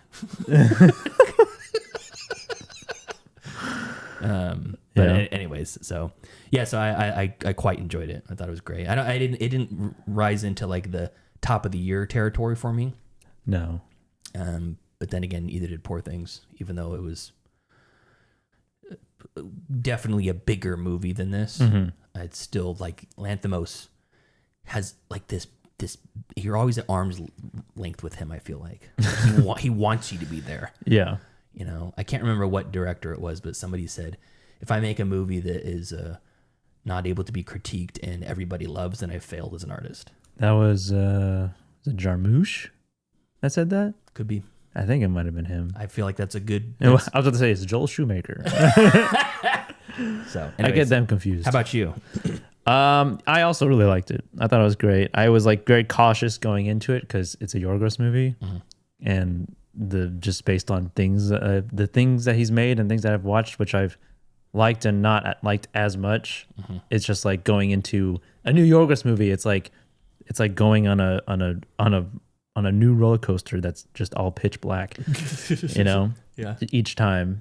And you're scared to like raise your hands in Space Mountain. Yeah. Like, is this going to be fun or yeah, is it going to hurt my soul? Am I going to be scared? Yeah. But ultimately, like, I was thoroughly entertained, had a good time. Acting was really good. Jesse Plemons killed it. Yeah, he was really very good. And I liked the back and forth between, like, is she an alien? Is she not an alien? And the fact that the movie gives us details about Plemons' character, that he works at the same company. His mom was a victim. He was a victim of Stavros' whatever happened, of the cops. That we get a little side lore from that character saying that he did something to him. Yeah, he molested him or something. Like, yeah, it has to be. They allude to that heavily. Like, I haven't done that with anybody else, and I didn't even want to. It was like a power dynamic thing. I feel really bad, and I'm like, I just want you to know, I'm really sorry, and it's like, and he's like, okay, I get it. You don't have to. Yeah, you know, I've moved on. So like they give us the ammunition for Plemons' character to make us think that it's not, the conspiracy theory is not real, that he's just doing it out of like vengeance, essentially, for himself and his mom, who's like essentially in a chemically induced coma because of whatever drug or they were pumping out. Yeah, you're led to believe that she's dead the whole time. Yeah. We should probably say that from here on out, there's got to be a little bit of spoilers, maybe. Yeah. Maybe not here on out, but finish your initial thoughts and then we can. That was a spoiler. I mean, maybe a mini spoiler for me. And the themes I feel like are pretty well laid out there. It's, you know, there's nothing, not too many hidden things to uncover. There's certain like visual imagery, I'm sure, that like, like in this trivia I found, like the hexagons in a beehive, they repeat throughout the guy's house. You know, it's like a hidden Mickey's in Disneyland. I mean, that would make sense if you were a beekeeper. Yeah. And the conclusion of everything was really good. I like that sort of sequence at the very end. Yeah. That sort of like it felt like a maybe 2 to 5 minute sequence of just static shots of things. Yeah. Yeah, I mean, I overall really enjoyed it. Performances were great, and the dynamic relationship between the two. The reveals at the end were really good. The way that they did them, and yeah, I liked it. It was good. It was good. Nice. Spoilers? Yeah, I guess spoilers from here on out. If you don't want spoilers, go watch the movie now and then come back. Okay. I didn't think that there was any waffling back and forth throughout the whole thing that she might have been an alien. And I just thought the entire time she was just trying to like survive, like a rat with its leg caught in a trap. Okay, so you didn't think she was an alien. She just thought she was trying to. Yeah, I thought she was using it as lean into it. Yeah, she was like, well, okay, fine, if you say so. You know what? You caught me. I'm an alien. You know, okay, now what do we do? Brianna suspected it, and knowing Yorgos, it makes sense that they went that direction. Yeah. But I really like, even if she wasn't, I like the move of taking him back to the office and just everybody, oh hi, yeah, good to be back.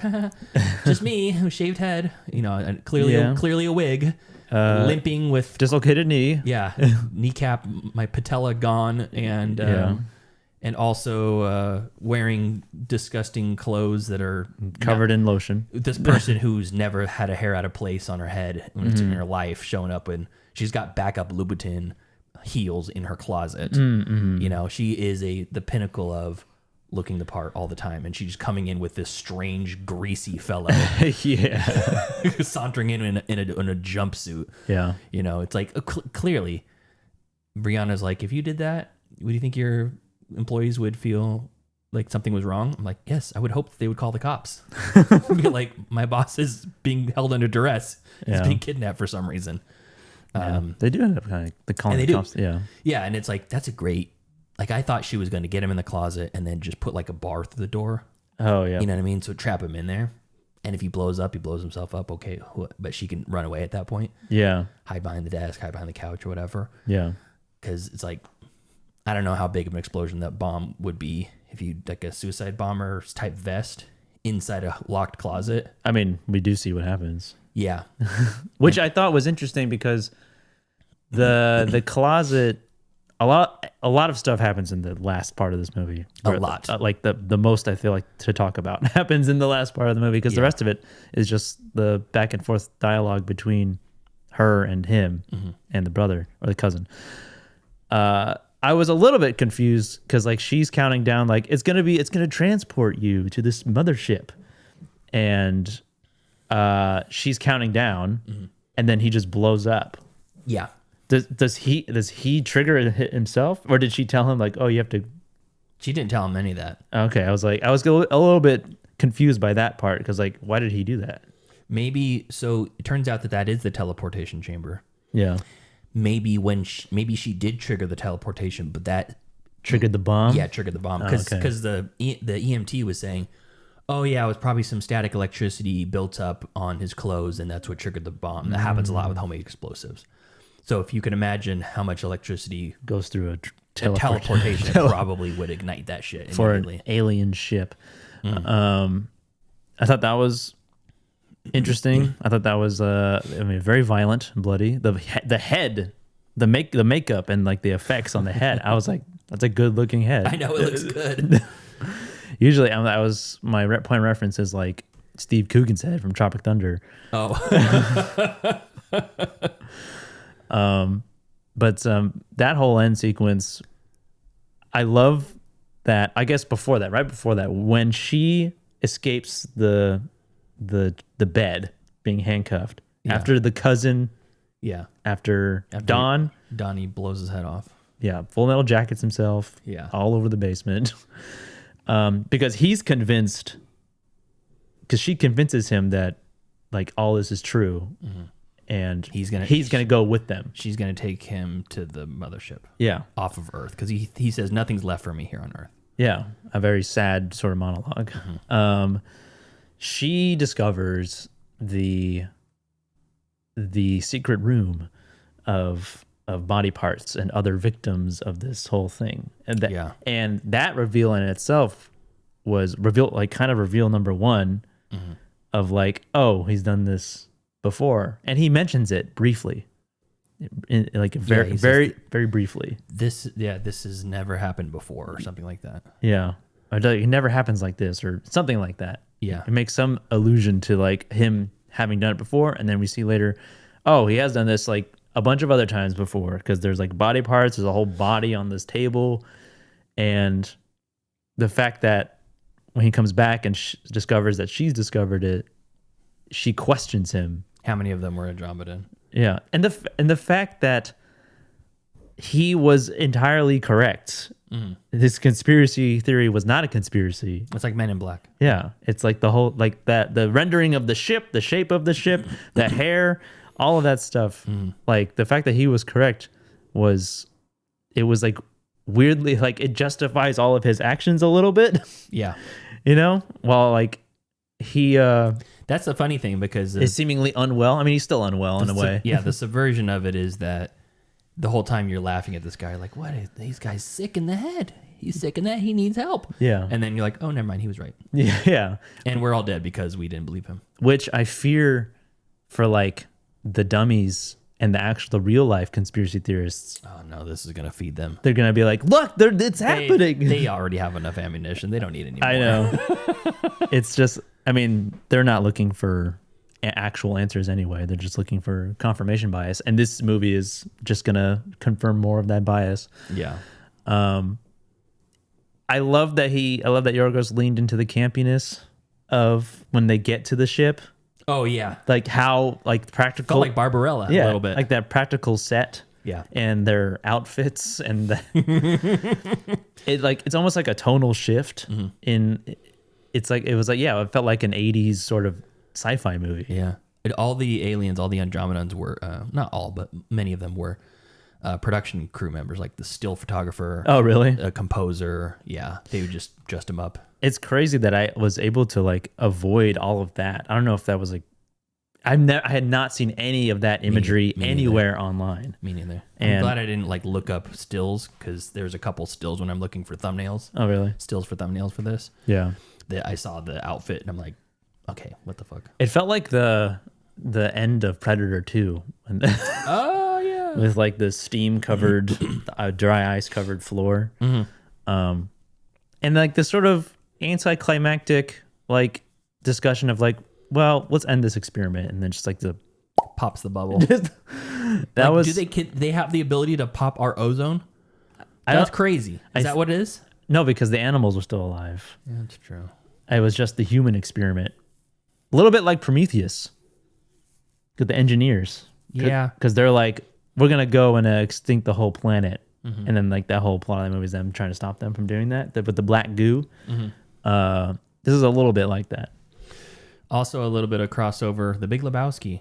In the sense that Jesse Plemons is Walter and he's constantly berating Donnie throughout the whole thing. Yeah. Donnie, shut the fuck up. You're out of your element. Yeah. Yeah. Yeah. I felt bad that he made him chemically castrate him. Yeah. Yeah. I was expecting like more of a, like from that moment on to be more of like a painful, I mean, I don't know what happens when you're chemically castrated. I don't know. What is it just like your balls fall off? I think your balls fall off. Yeah. Or they just shrivel up to nothing like a dog. Yeah. Why don't they just make that the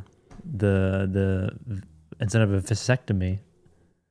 I think, well, with a vasectomy, you keep your balls. So all the hormones and stuff still go like normal. Mm-hmm. But if you cut your balls off, the hormones are gone. Well, they're chemically, so I don't know if that just poisons your sperm. Well, I have no idea. I don't know. I have no idea. Let's see. Let's look it up. Chemically castrated. What does it mean? Chemical castration work. Chemical castration uses hormonal drugs to suppress sex hormones, primarily testosterone. It reduces libido and sex drive and is used for treating hormone-dependent cancers like prostate cancer. Oh. And sometimes as a treatment or deterrent for sex offenders with effects often reversible but carrying potential side effects like bone loss or depression. Yeah, depression, I'd say. Wow. Yeah. So your balls don't fall off. Let's look it up. Do your balls fall off? Do your balls float in space? What? I would assume with the rest of your body they float in space. Okay, I typed "do your balls fall off" and it says "do your balls fall off every 10 years?" What? Okay. What? Let's see here. No, with chemical castration, the testicles do not fall off. Chemical castration uses medication to lower testosterone levels, but it's not a surgical procedure. So that one shot that they did is only going to last them for a short amount of time. Oh, so it's temporary? But it does potentially have shrinkage. Shrinkage? Testicles may shrink over time due to reduced hormone production. Oh, fuck! Also known as testicular atrophy. Oh. Sometimes becoming so small they are hard to feel, but remain in place. Like raisins? Oh my God. Yeah, it's like a prune raisin situation. Oh my God!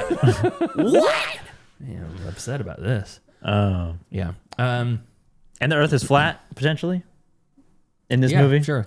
Quentin Tarantino the Earth. He alternate history the shape of the Earth.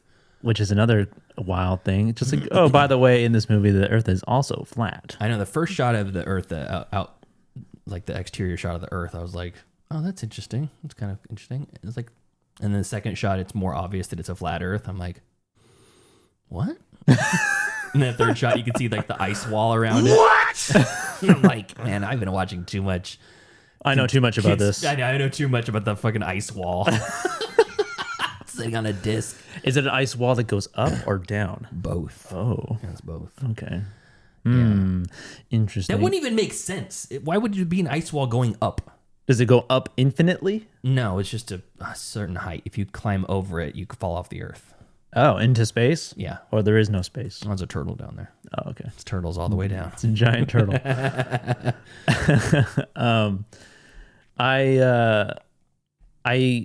When I mentioned earlier about like the 3 movies about conspiracy theories, a little bit, Eddington, this movie, and One Battle. One Battle, not as much. but there is a conspiracy aspect to it. There's a shadow government, essentially, or a shadow group that may or may not run Santa Claus Club, Christmas Elves Club, the Christmas Adventurers Club. Oh, okay. Hail Santa. Yeah. So that like that aspect of it is like the conspiracy part of it, and the goofiness of it. Yeah. In Eddington, it's like the government overreach of like inputting Antifa, quote unquote, Antifa, fake actors, flying them on a private jet, and them causing mayhem in these quote unquote. They do that in One Battle too. Riots and protests. Yeah, they do. Guy they do. It's a Molotov. Kicks it off. And it's funny that like we got a little bit of a year of conspiracy, even with the Chair Company, which is a TV show. Yeah, a little bit of conspiracy and corporate horror, corporate labyrinthian. Yeah, communication. Yeah, all stemmed because you're embarrassed you fell out of a chair. But yeah, this one just like they all lean into it. They all lean into the conspiracy theories and make it, you know what? We had these theories. Let's just make them true for this movie. Yeah. To like amp it up. And that's kind of like what I like about all of them is that it does that. Unfortunately, media literacy is at an all-time low. So people will just take that as like an endorsement of of like these actions, which is so stupid. But in this, I love the way that they did that. I love the popping of the bubble, and then we're just getting static shots of everybody dead. It's almost like The Happening. Just The Happening happened, and everybody's just dead. Exactly what they're doing. They're dead in the operating room mid-surgery. They're dead in the toy factory. 2 people are dead making love. And you just see the sort of animals, the animals in some of these sequences just kind of like wandering, sniffing these dead bodies. The earth is healing. Yeah, and that's so interesting that they did that. And I love the explanation of like the dinosaurs and like the early man experiments that they were doing. I was like, kind of like we're giving all this lore to she's telling Jesse Plemons that, right? Yeah. It's almost like the being given all the knowledge of everything. Oh, after you die, you go to heaven. No, there was a movie or a show. I think it was a show where a character, I think it is a show where it's an alien. No, it's Paul. Oh, Paul. Paul. Yeah. Like he gives the knowledge of the whole universe to one of the characters. Kristen Wiig's character. Yeah. Yeah. And then he starts cussing at that point. That's almost like that moment in this movie where he's like, where she's telling him essentially how small the human race is in comparison to like their being. And I like that happens just before that's happening essentially right before his demise of everything. I like that he believes her when he's like, yeah, just go get the antifreeze out of the trunk of my car and go inject it into your mom. I know it says antifreeze. Trust me. Yeah. Trust me. It'll be fine. Yeah. And again, we're going up to that moment where it's like, is she an alien? Like, because she's telling him to do this thing, and like as a viewer, I'm like, it's just antifreeze. You're just gonna kill your mom. Yeah, exactly. But he's like so deep into it. He's such and like he wants to save his mom, and is like looking for that out, and he also wants his conspiracy to be true. So he's like kind of at an ends with himself, and yeah, I love that element. There's some good trivia on this. Aidan Delbus never acted professionally before. He was in like a theater troupe, basically for neurodivergent people, essentially learning how to be an actor. He has a couple things on his credit, but nothing like feature filmy. Yeah. And I thought it was great. Yorgos says he wanted a neurodivergent actor to provide a different dynamic alongside Emma Stone and Jesse Plemons. And yeah, he's autistic and did a great job, I think. Yeah. I thought that was kind of interesting casting. It was like Good Time, except for he's actually autistic. A sympathetic character. Yeah, like Benny Safdie from Good Time, except for real. Yorgos for Poor Things and Kinds of Kindness, the composer was Jerskin Fendrix. And he asked, Yorgos asked Jerskin to write the score by reading the script but not seeing any footage. But for the Begonia, Yorgos didn't even let Fendrix even see the script at all. He just said, "Here, get this. Bees, Basement, Spaceship, Emily Bald. Emily Bald. Go. Emily Stone. Emily Stone, yeah. So, and then he wrote the script, or wrote the score for that. Oh. Let's see here. Right before they did the shaving head scene, Emma Stone shaved Yorgos Lanthimos' head. Oh, really? Yeah. And they're considered themselves close friends. Yeah, I mean, now it's kind of turning from Emma Stone to Jesse Plemons is going to be. Yeah. For screenings in Los Angeles, you could enter for free, but only if you were bald or agreed to shave your head on site. Yeah. Emma Stone revealed in the interview that was her idea. Oh, really? Yeah, that's pretty fun. I think you could also, if you didn't want to shave your head, you had to wear a ball cap. Oh. No, you're out. Let's see here. After successfully employing VistaVision for the reanimation sequence in Poor Things, Yorgos Lanthimos decided to use the technology for the majority of the scenes in this film. This is the third film of the 21st century shot substantially in VistaVision after The Brutalist and One Battle After Another. It's VistaVision's it's having its year again. VistaVision is so hot right now. It's coming back. Yeah. The scene where Teddy rides his bike to work, he has headphones on and is listening to an actual real podcast called The Tinfoil Tales. Oh, geez. Is that a conspiracy theory podcast? I would imagine so. Yeah. Or do they just talk about conspiracy theories? Like in the sense that... Oh, who knows if they believe it or not. Yeah. PTA calls this one of his favorite films of the year. Mm-hmm.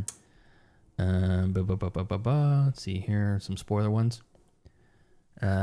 James Price is the production designer. He designed this spaceship based off of body organs, a womb-shaped pool, and then everything around it is skeletal. All the buildings that evolve from it are based on human organs like the liver or kidneys. Ooh. In the ending script, the montage sequence originally showed people dropping dead, but Yorgos thought it would be more effective to show them already dead. Yeah. I like those shots, those quick shots to all the people around the world. That was great. Let's see here. The name of Michelle's company, Oxolith, could be interpreted as meaning growth stone in Greek, which is obviously Yorgos' native language. Mm-hmm. That could be a reference to how Michelle initially came to Earth to inspire humanity's development, much like the monolith in 2001: A Space Odyssey. Oh, Oxolith. The Andromeda Royal Court literally resembles a hive, with Nicola dressed as and acting as the queen bee, and she's got the hat that looks like a beehive. Oh yeah. Mm-hmm. Oxolith's headquarters, exterior, and offices were filmed in a modern office complex outside of London with huge glass expanses. James Price laid a long dark carpet and stark open plan layout so the building would feel like a sleek spaceship hugging the landscape, visually reinforcing the idea that Michelle lives and works inside a spacecraft. Huh. Yeah, her house, I could see that maybe. Yeah. And she's also like the kidnapping sequence, like the scene of them trying to of getting her was really comical, like very slapstick, because we see her, she's like obviously very well versed in self-defense. Yeah. It looks like when she was training, it looks like she just starts beating up that guy. Yeah, he's got pads on. Yeah. He's got pads on his chest. It just looks like she's just pummeling his face. The fuck out of him. Jennifer Johnson was the costume designer. She collaborated with James Price, the production designer. Inspired by his uterine bioluminescent jellyfish sets, Johnson had transformed knitting into feminist sci-fi craft. Using Swiss crinoline, or horsehair, she created Emma Stone's macrame gown with 16,700 meters of tubing held by a heavy undersuit. Jesus. Emily's wire cage costume offered queenly comfort. Wow, that's interesting. That's in the spaceship when she's wearing that. Yeah, she's wearing that, whatever. What about everybody else? Is that not the same thing? I think it's the same thing. Wow, that's crazy. The idea of humanity was created by aliens resembles the pseudoscientific theories of Swiss author Erich von Däniken, most notably in his 1968 book Chariots of the Gods.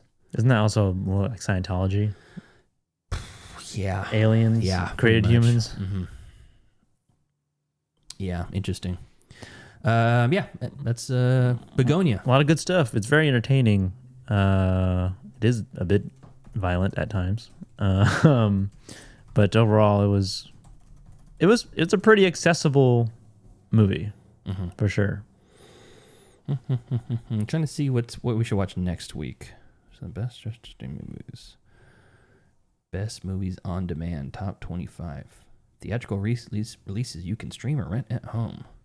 This was from 2 years ago. Well, should we throw grades on this before we... Yeah, let's do it. We want to grade Begonia.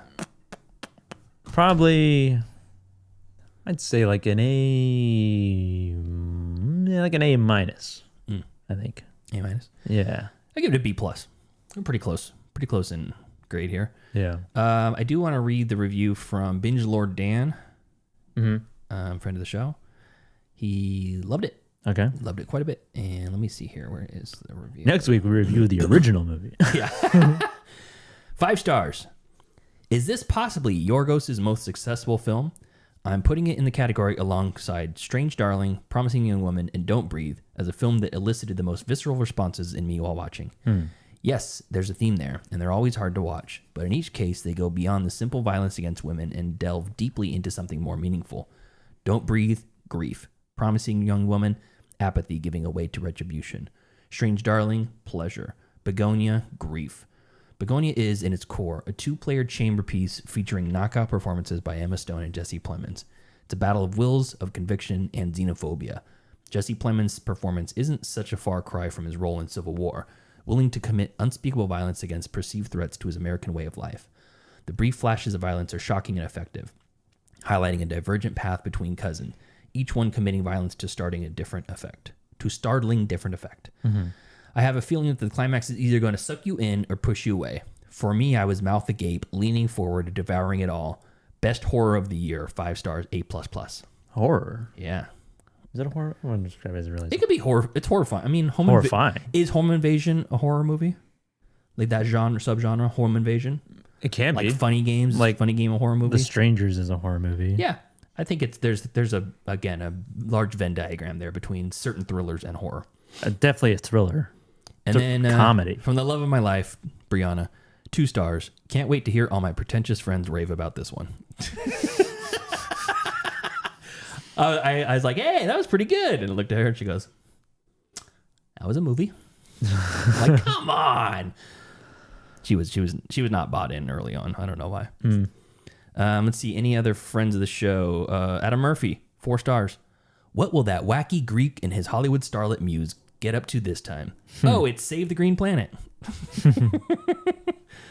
Who else is a friend of the show? Has a review of this one.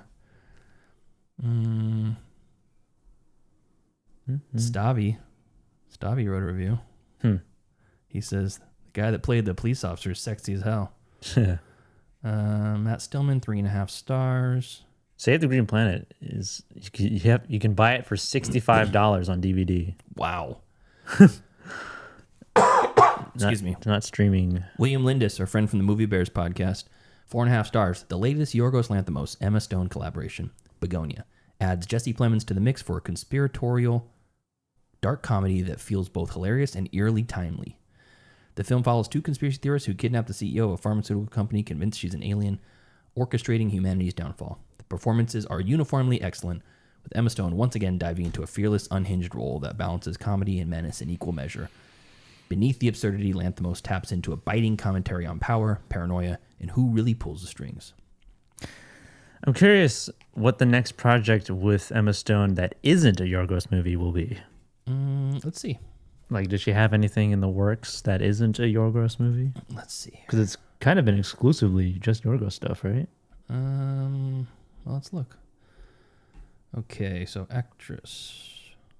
Okay, previous. Eddington. Oh yeah, briefly. The Curse. Very small role. But yeah, then it was Begonia, Kinds of Kindness, and Poor Things. And then Cruella before that. Zombieland Double Tap. That was a 2019. She's got some voice work and some other stuff. Let's see what's upcoming. Previous. I don't think it doesn't have any upcoming for her. Oh. Interesting. I wonder what Yorgos' next one is. Let's see. Yorgos. What's the next Yorgos film? He did Poor Things, Kinds of Kindness, and then this movie, kind of like all back to back. Yeah. To back. Upcoming previous. He also doesn't have any upcomings. Taking a break. They're doing something secret together. All right. What do you want to do for next week? Any ideas? I don't know. You picked this one, so maybe I'll come up with an idea and we'll pick it for next week. If anybody else has any recommendations, like somewhat new movies, maybe new to streaming, new to rent, that we can do that's more or less timely. The newest Neil Breen movie. I don't even know where you would. How can you access it? Oh, he made he's officially available on Amazon now, I think, or something like that. Okay, I was like, cameo. Where You get a Neil Breen cameo? He just says, "I'm an American. Where can you watch Neil Breen movies?" Neil Breen movies. Neil Breen movies. The Breen. Let's see here. Save the Breen planet. Looks like maybe. Oh yeah, Amazon Prime. Yeah, you can watch this stuff on Amazon now. Okay. You can watch the Amazon Prime, Apple TV, and sometimes for free on services like Tubi. I don't know. We'll figure it out after this. Anything else you want to say? No. No. Okay. No. Well, thank you to our cool ass yard duties over on Patreon. That's Javier, Heather, Michael, and Chris. If you want to support us on the Patreon, you can do so at patreon.com/middleclassfilmclass. We have one cool ass yard duty slot still open. If you want to support us that way, it is a great way to help us. If you don't want to support on the Patreon, you can also just watch on the YouTube channel. You can share with a friend. We actually just hit our first milestone on YouTube. We can actually have enough money in the bank or allow us to deposit into the bank now account. it's okay, finally. Yes. Whoa. We're there. It's been like 6. It's been a year. Because we started in January. Yeah. Right? I think so. Of last year? I don't know. Being monetized? Oh, you're right. It wasn't been that long. Let's see. I can't look on this. I have to do it from there. Yeah, it's okay. Anyways, we hit a milestone. So thank you everybody who watches. But yeah, share with a friend. Tell people about the live streams. Live stream's fun. The videos released after the fact are fun too. They're easier to share. And tell us what you guys want to see. Like if you're like, hey, I'm tired of this. More games. More tired of this horse shit that you guys been putting out. More trivia. I want some standalone episodes for whatever. Whatever you guys want. We want to do what you guys want to do. So if you want something different, let us know. Respectfully. Yeah. With kindness, please. Yes, with kinds of kindness. So, until next time. Thank you for joining us as we review Begonia, Yorgos Lanthimos' new movie about alien invasions, or maybe not, saving the green planet, or maybe killing the green planet. Follow us next week as we review Unknown, Yet to be Determined. Follow us on Facebook, facebook.com/MCFC podcast, and send us an email, mcfcpodcast@gmail.com. And follow us on Instagram and TikTok at Middle Class Film Class, and on Twitter at Podcast MCFC. All right, it's been a blast. We will see you guys next week. See ya.